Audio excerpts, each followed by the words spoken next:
भगवान शंकर के रुद्राभिषेक की महिमा लगभग सभी धार्मिक ग्रंथों में बताई गई है।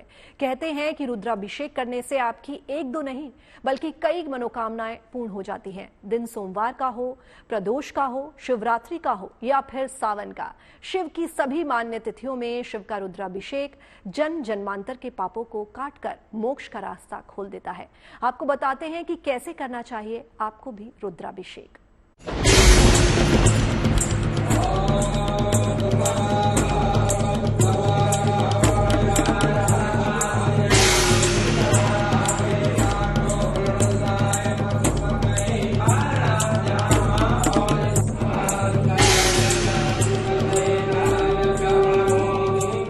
देवों के देव महादेव के दिव्य उपासना का मंत्र।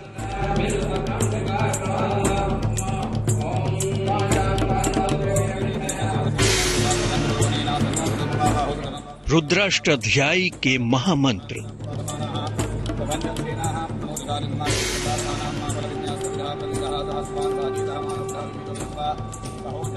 जिनसे होता है साक्षात शिव का अभिषेक।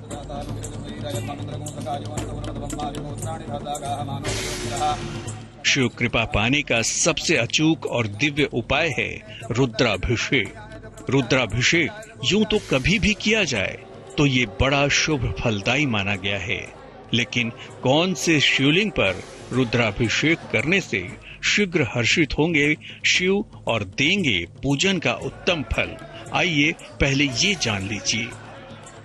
शिवलिंग में चराचर जगत वास करता है। चराचर जगत की जितनी सब शक्तियां हैं सब शिवलिंग में वास करती हैं। भगवान शिव को प्रसन्न करने का सबसे सुंदर माध्यम शिवलिंग है। यानी शिवलिंग इतनी बड़ी महिमा है जिसकी कोई व्याख्या नहीं कर सकता। यानी सारे संसार को जो शक्ति और ताकत देता है वो शिवलिंग देता है। इसलिए भगवान शिव का सबसे प्रिय है शिवलिंग। इसी के द्वारा हम लोग भगवान शिव की आराधना करते हैं। उनको प्राप्त करने का सुंदर साधन है। भगवान शिव को प्रसन्न करने का सबसे सुंदर माध्यम है उनका अभिषेक करना, उनका जलाभिषेक करना, उनका दुग्धाभिषेक करना। इनको दूध, उनको जल और तमाम प्रकार के अक्षत और फल, फूल, पुष्प, शहद, इस इत्यादि चीजें भगवान शिव को बहुत प्रिय हैं। यानी भगवान को बेलपत्र बहुत प्रिय है, भगवान को मधु बहुत प्रिय है, भगवान को शक्कर बहुत प्रिय है, भगवान को फूल बहुत प्रिय है। भगवान को जितने भी द्रव्य हैं वो सब भगवान शिव को चढ़ते हैं। चंदन, हल्दी इतना सब लेप किया जाता है। यही सब वस्तुएं भगवान शिव को मन को भाती है। मंदिर के शिवलिंग पर रुद्राभिषेक करना सबसे उत्तम होता है। इसके अलावा घर में पार्थिव शिवलिंग पर भी अभिषेक कर सकते हैं। रुद्राभिषेक घर से ज्यादा मंदिर में, मंदिर से ज्यादा नदी तट पर और इससे भी ज्यादा पर्वतों पर करना फलदायी होता है। शिवलिंग न हो तो अंगूठे को भी शिवलिंग मानकर उसका अभिषेक और पूजन कर सकते हैं। कहते हैं कल्प वृक्ष के समान फलदायी है रुद्राभिषेक का विधान। आमतौर पर जल और दूध से रुद्राभिषेक करने की परंपरा है, लेकिन अलग अलग समस्याओं के समाधान अलग तरह की वस्तुओं से भी किया जाता है रुद्राभिषेक।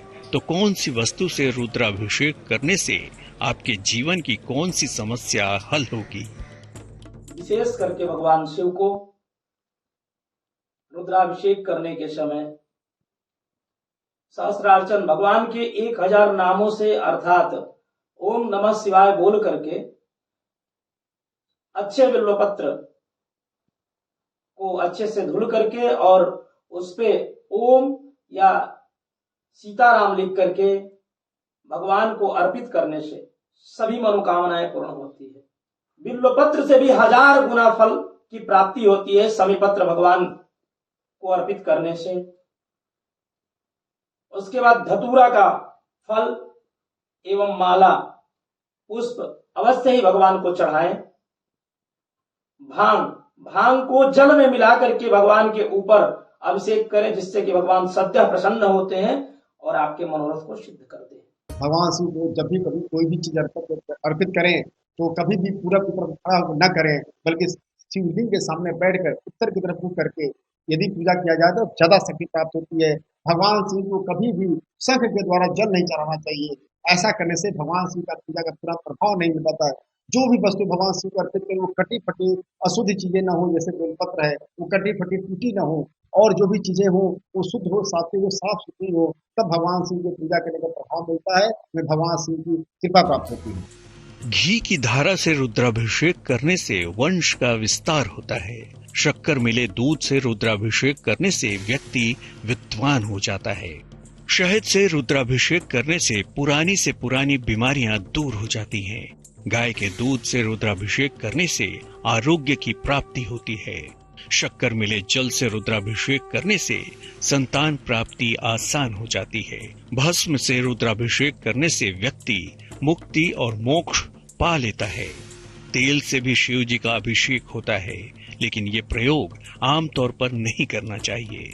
आदि देव शिव को अति प्रिय है अभिषेक, लेकिन इसके लिए भी सही समय का ध्यान रखना जरूरी है। कैलासे लभते सौख्यम गौर्या च सुख संपदो।